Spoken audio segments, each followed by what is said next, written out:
Hi, my name is Sebastian Junger. I'm a author and documentary filmmaker, and I'm here to talk about a documentary on Mexico called Blood on the Wall that I made with my colleague Nick Quested. We made the film because in the United States at the time, there was a very heated discussion about immigration and about Mexico and about our relationship with our southern neighbor. And we thought that if we did a really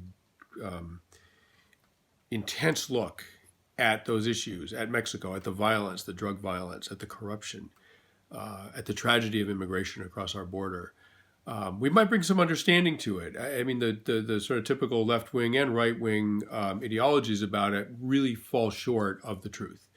And the truth, of course, is what documentary film is seeking. And so that's why we spent a year filming in and out of Mexico to try to capture the heart of that problem.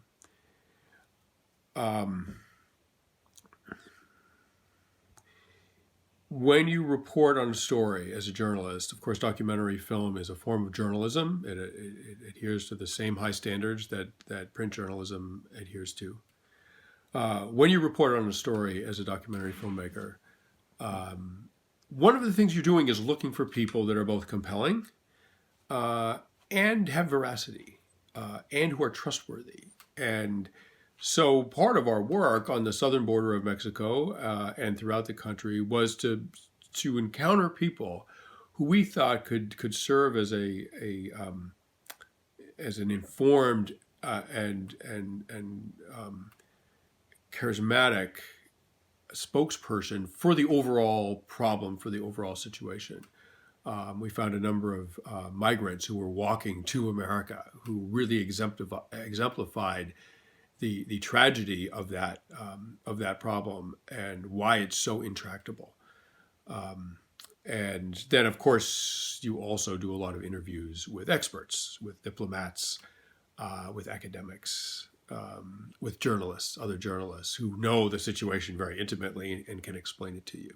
Every film you make has a most difficult part, and I think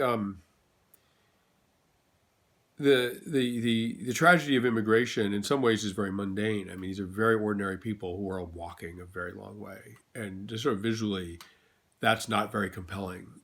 So what you have to do, and journalists very often face this problem, what you have to do is take something, just because it's mundane doesn't mean it's not important, doesn't mean it's not tragic, doesn't mean it doesn't have to be understood. What you have to do is take that material and present it in a way that's both truthful and illuminating and somehow compelling. So that required finding the right people who could talk about their own story, and also shooting it in a certain way. You can shoot something in a way that's really boring looking, or that makes you want to look at it. And of course, that's what you're after. After you watch this film, I'm hoping, whether you're a Republican or a Democrat, liberal, conservative, American or not American, I'm hoping that you give thought to this one basic idea. We are all from somewhere else.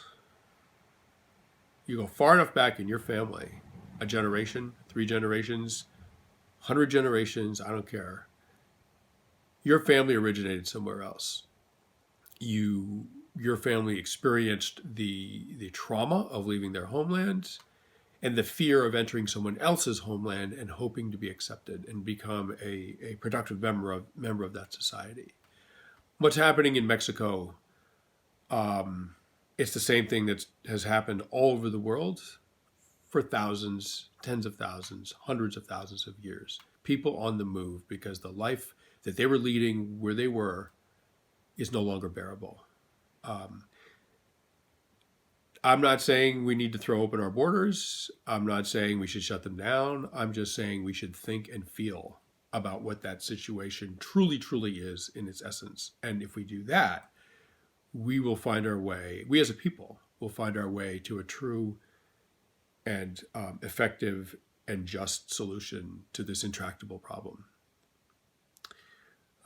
I'm both an author and a filmmaker, and right now my next project is writing a book. The book's called Freedom.